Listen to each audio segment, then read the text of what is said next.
Assalamualaikum warahmatullahi wabarakatuh. Alhamdulillahirabbil alamin wassalatu wassalamu ala Rasulillah wa ala alihi washabbihi ajma'in, amma ba'du. Para pemirsa kaum muslimin wal muslimat yang dimuliakan oleh Allah Subhanahu wa taala. Alhamdulillahirabbil alamin, kita bersyukur kepada Allah Subhanahu wa taala karena pada kesempatan tahun ini kita diqadar oleh Allah Subhanahu wa taala bisa menjumpai bulan Ramadan. Bulan Ramadan adalah bulan yang penuh dengan rahmat, bulan yang penuh dengan pengampunan, bulan yang penuh dengan kebarokahan yang diberikan oleh Allah Subhanahu wa taala untuk hambanya, terutama umat Islam. Oleh karena itu, para saudara-saudaraku, para pemirsa kaum muslimin wal muslimat yang dimuliakan oleh Allah Subhanahu wa taala, kita selalu diingatkan untuk selalu meningkatkan amal ibadah kita di bulan Ramadan. Baik itu ibadah-ibadah yang wajib atau ibadah-ibadah yang sunnah. Di bulan Ramadan ini kita berusaha untuk bisa meraih kesuksesan. Sukses di dalam melaksanakan ibadah kepada Allah Subhanahu wa taala. Sebagian ulama mengatakan dengan istilah 5 sukses Ramadan. Apa itu 5 sukses Ramadan? Sukses yang pertama adalah sukses puasa Ramadan. Artinya di bulan Ramadan ini kita harus mensukseskan puasa kita. Kita puasa penuh 1 bulan. Faman syahida minkum syahra falyasum. Barang siapa yang menjumpai bulan Ramadan, maka dia harus berpuasa penuh 1 bulan, ayyaman ma'dudah. Selama kita tidak mempunyai udzur yang diperbolehkan untuk tidak berpuasa secara syariat.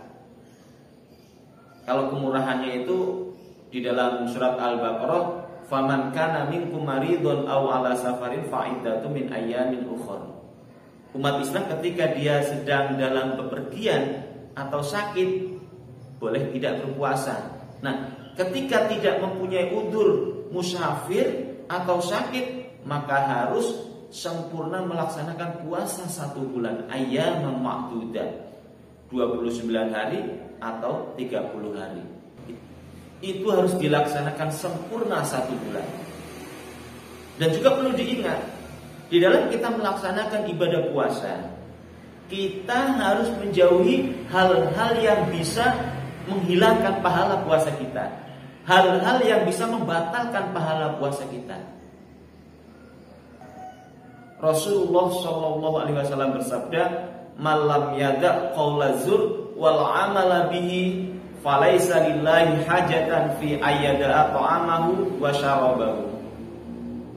Barang siapa yang tidak meninggalkan ucapan-ucapan dusta di bulan Ramadan, tidak meninggalkan perbuatan dusta, maka kata Nabi, falaisa lillahi hajatan, Allah tidak mempunyai hajat, tidak mempunyai keperluan untuk memberi pahala orang tersebut ketika dia meninggalkan makan dan minumnya.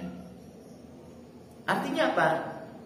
Artinya kita berpuasa ini tidak hanya menahan nafsu lapar, tidak hanya menahan nafsu haus, tetapi kita juga harus menghindari perbuatan-perbuatan yang bisa membatalkan pahala puasa kita. Di antaranya tadi, berbicara bohong, berkata dusta, melakukan perbuatan-perbuatan dusta. Jadi sukses puasa itu adalah sukses puasa penuh 1 bulan dan kemudian bisa meninggalkan hal-hal yang bisa membatalkan ibadah puasa. Itu yang pertama. Kemudian sukses yang kedua adalah sukses sholat lail atau sholat tarawih. Di bulan Ramadan ini kita sebagai umat Islam, selain kita melaksanakan kewajiban berpuasa, kita disunahkan untuk melaksanakan sholat lail atau sholat tarawih. Kita laksanakan setiap malam di bulan Ramadan. Bisa kita laksanakan secara berjamaah di masjid, itu yang lebih utama, dilaksanakan secara berjamaah, atau seandainya kita ada uzur, ada keperluan kaitannya dengan pekerjaan dan lain-lain, kemudian tidak bisa melaksanakan ibadah sholat tarawih, sholat lail secara berjamaah, maka kita bisa melaksanakan secara pribadi sendiri, baik itu di awal malam atau di tengah malam atau di akhir malam. Itu bisa kita laksanakan secara pribadi. Pahalanya dengan kita melaksanakan ibadah sunnah, sholat lail, sholat tarawih di bulan Ramadan, kata Nabi, man qoma ramadanan imanan wahtisaban ghufira lahu ma taqaddama min dami, maka segala dosanya akan diampuni oleh Allah Subhanahu wa taala. Itu yang kedua. Kemudian yang ketiga, sukses yang ketiga adalah sukses membaca Al-Quran. Sebagian ulama menjelaskan bahwa syahrul Ramadan syahrul Quran. Bulan Ramadan ini adalah bulannya Al-Quran. Mengapa?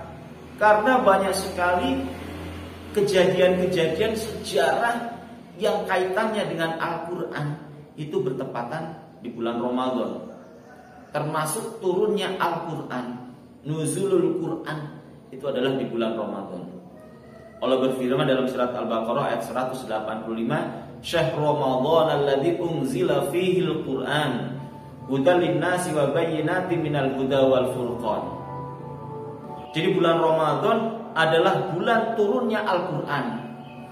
Turun bil lauhil mahfuz ila sama'id dunya. Turunnya Al-Quran dari lauhil mahfuz ke langit dunia. Itu di bulan Ramadan, tepatnya di Lailatul Qadar. Kemudian Allah menurunkan Al-Quran secara bertahap melalui malaikat Jibril, diwahyukan, diberikan kepada Nabi Muhammad. Nah, termasuk amalan yang disunahkan, yang dilakukan di bulan Ramadan adalah salah satunya adalah membaca Al-Quran. Rasulullah SAW sendiri setiap malam Ramadan itu selalu tadarus membaca Al-Quran bersama dengan malaikat Jibril. Nah, kita sebagai umatnya pun mari kita tiru, kita laksanakan sunnah dari Rasulullah SAW. Dengan kita membaca Al-Quran itu akan mendapatkan banyak sekali kebarokahan. Termasuk diantaranya kebarokahan membaca Al-Quran. Setiap membaca satu huruf maka dia akan mendapatkan 10 kebaikan. Man qara'a harfan min kitabillah falahu bihi hasanatun. Barang siapa yang membaca satu huruf dari Al-Quran, falahu bihi hasanatun, maka dia akan mendapatkan 1 kebaikan. Wal hasanatu bi asyri amthaliha. 1 kebaikan akan dilipat gandakan menjadi 10 kebaikan. Jadi 1 huruf 10 kebaikan. La aqulu alif lam mim harfun walakin alifun harfun wa lamun harfun wa mimun harfun. Kata Rasulullah, saya tidak mengatakan alif lam mim itu 1 huruf, tidak. Akan tetapi alif 1 huruf, walakin alifun harfun, alif 1 huruf, wa lamun harfun, dan lam 1 huruf, wa mimun harfun, mim 1 huruf.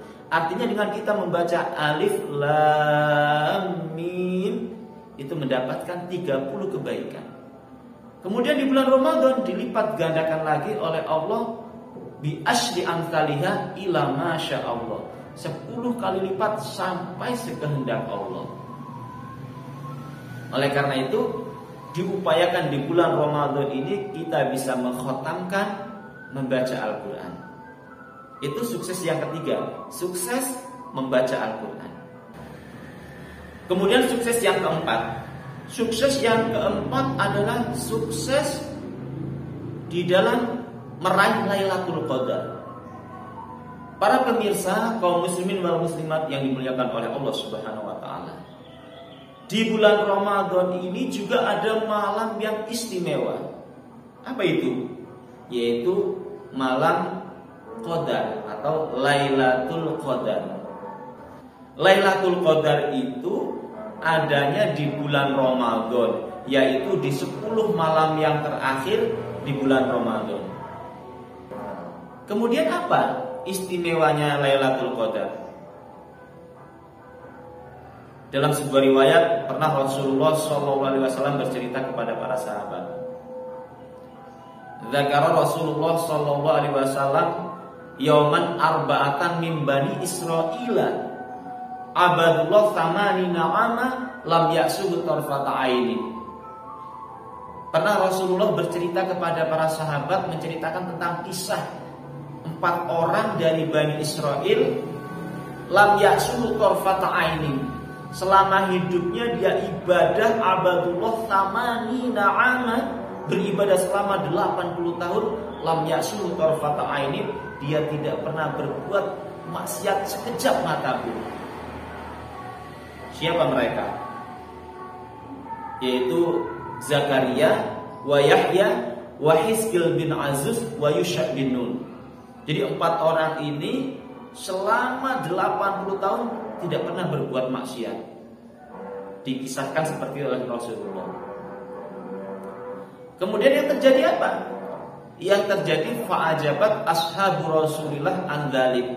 Para sahabat merasa heran, kagum dengan 4 orang dari Bani Israel tersebut ibadah 80 tahun tidak pernah berbuat maksiat sekejap mata pun.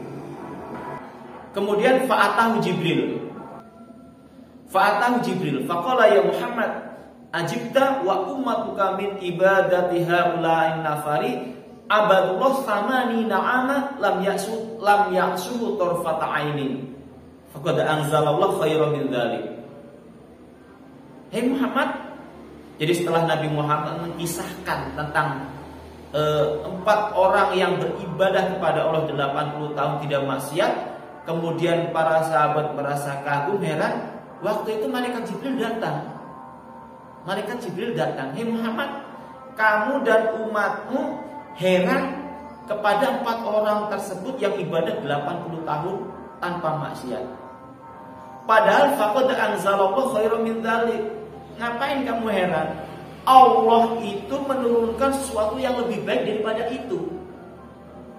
Faqara'a alaihi inna anzalnahu fi lailatul qadar wa ma adraka ma lailatul qadar lailatul qadri khairum min alfi syahr. Al-ayat. Kemudian setelah malaikat Jibril datang menyatakan ada sesuatu yang lebih baik, kemudian beliau malaikat Jibril membaca ayat inna anzalnahu fi lailatul qadar. Hai Muhammad, saya telah menurunkan kepadamu Lailatul Qadar. Wa ma adraka ma Lailatul Qadar.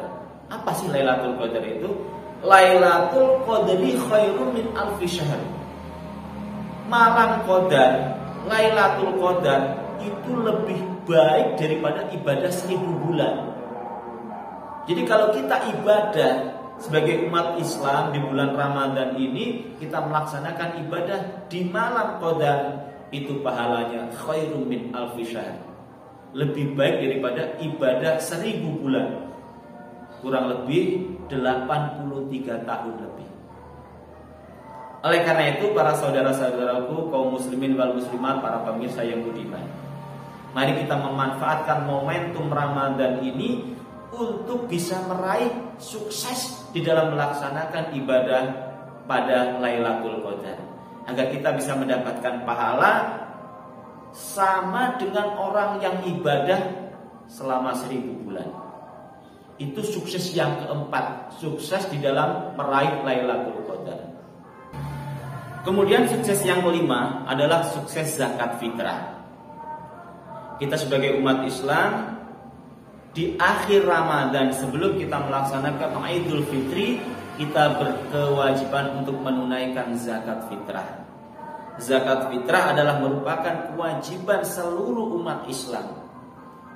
Rasulullah sallallahu alaihi wasallam bersabda, "Faradha Rasulullah sallallahu alaihi wasallam zakatal fitr so'an min tamrin aw so'an min syair al-abdi wal khuri wal dzakari wal unsa was-shaghir wal kabir minal muslimin."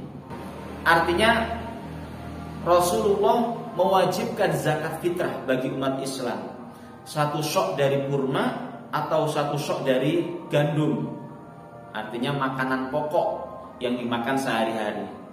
Alal abdi, baik itu seorang budak, wal khuri, orang yang merdeka, wal dzakari wal unsa, laki perempuan, was-shaghir wal kabir, anak kecil, orang tua, itu semua berkewajiban melaksanakan zakat fitrah. Wa amaroha an tu'adda qabla khurujin nasi ila shalah. Dan Rasulullah memerintahkan membayar zakat fitrah sebelum umat Islam melaksanakan sholat Idul Fitri. Man addaha qabla shalah fa innaha zakatul maqbulah. Barang siapa yang melaksanakan zakat fitrah sebelum sholat, maka zakatnya akan diterima oleh Allah Subhanahu wa taala. Wa man addaha ba'da shalah fa innaha shadaqatun minas shadaqah. Kalau dilakukan setelah sholat Id, maka itu hanya sedekah biasa. Jadi setelah kita melaksanakan ibadah puasa, kita akhiri dengan membayar zakat fitrah. Zakat fitrah adalah kewajiban yang mutlak bagi semua umat Islam. Kemudian apa fungsi zakat fitrah? Fungsi zakat fitrah yaitu tohratan lisoim minal lagwi warafati, untuk mensucikan orang-orang yang berpuasa dari lahan, dari pelanggaran-pelanggaran. Juga tokmatan lil masakin, bisa menjadi makanan bagi orang-orang yang miskin. Karena orang-orang yang miskin adalah termasuk orang-orang yang berhak untuk menerima zakat fitrah. Man addaha qabla shalah fa innaha zakatul maqbulah wa man addaha ba'da shalah fa innaha shadaqatun minas shadaqah. Jadi melaksanakan zakat fitrah itu diberikan sebelum melaksanakan ibadah sholat Idul Fitri. Itulah para saudara-saudaraku, para pemirsa kaum muslimin wal muslimat yang budiman, yang dimuliakan oleh Allah Subhanahu wa taala. Mari di bulan Ramadan ini kita berupaya, berusaha untuk bisa meraih 5 sukses Ramadan. Yang pertama, sukses di dalam melaksanakan ibadah puasa. Yang kedua, sukses di dalam melaksanakan ibadah sholat lail atau sholat tarawih. Kemudian yang ketiga, sukses di dalam melaksanakan tadarus membaca Al-Quran. Kemudian yang keempat, sukses di dalam melaksanakan meraih Lailatul Qadar. Yang terakhir, sukses di dalam melaksanakan zakat fitrah. Dengan kita bisa meraih 5 sukses Ramadan, maka kita akan mendapatkan banyak sekali kebarokahan di bulan Ramadan. Kita berpuasa, man shoma Ramadanan imanan wa ihtisaban ghufira lahu ma taqaddama min dami. Man qama Ramadanan imanan wa ihtisaban ghufira lahu ma taqaddama min dami. Allah membersihkan semua dosa-dosa kita.